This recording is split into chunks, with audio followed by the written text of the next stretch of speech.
There's this really amazing church in this tiny little village called Chudley, which is kind of right on the border between East Sussex and um, Kent, and it's got these stained glass windows in there, which were designed and hands-on work by Marc Chagall, which is really unusual for him to end up in a tiny little church in England. But there you go. It's not a big church. It's not your kind of Winchester Cathedral scale of thing. It's a very modest, small kind of chapel.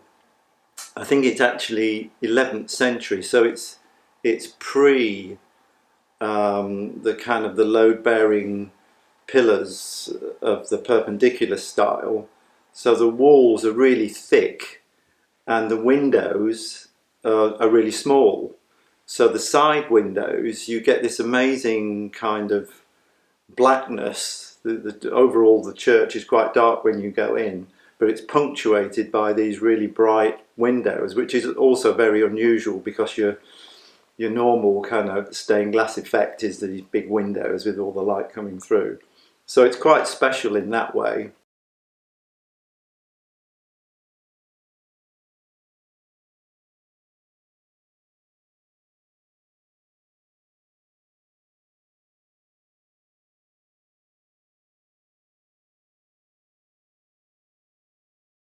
When you see the window with it's all this kind of celestial blue, his Chagall's celestial blue, which is as soon as you see it, you know it's Marc Chagall, and Sarah's kind of floating in this blueness, but is she in the water or is she floating up in the sky? That's one of his kind of trademark kind of effects that he's so good at, people floating, but which space are they in?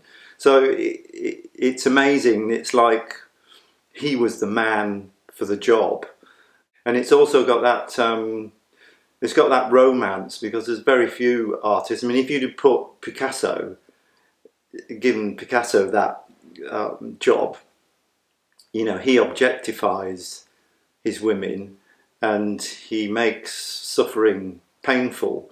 Whereas Chagall, he's always got this romance thing going on, two lovers entwined and music, and so he's perfect to have done that commission.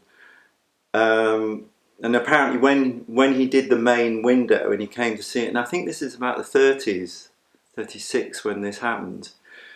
When he saw the main window all done, he said, I want to do the side windows." So they weren't originally part of the original brief. So he then went back to Paris and started on all the side windows, and they took quite a long time. I think he only finished those in like the 80s, just before he died.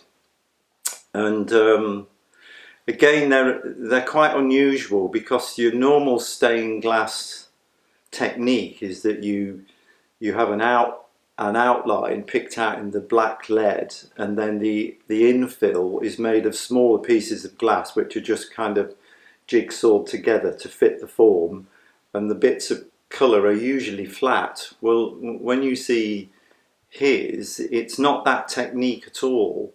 The colours have been etched into the glass and melted into the glass, and it was a particular stained glass guy that Chagall worked with, who was a French guy. So the technique again is just ideally suited to his work. It's like it's painted on rather than this kind of strict, kind of broken up little bits, which again makes the windows so unusual, and also the fact that the little side ones, because of the construction of the church, you can get right up to them and virtually put your hand on and feel the texture where the etching has kind of, and the colours have gone into the glass, so you can sort of feel it with your hands, which is again, quite unique. And it's just up the A21, and turn left, and there you are in this amazing little village with this amazing piece of Marc Chagall artwork.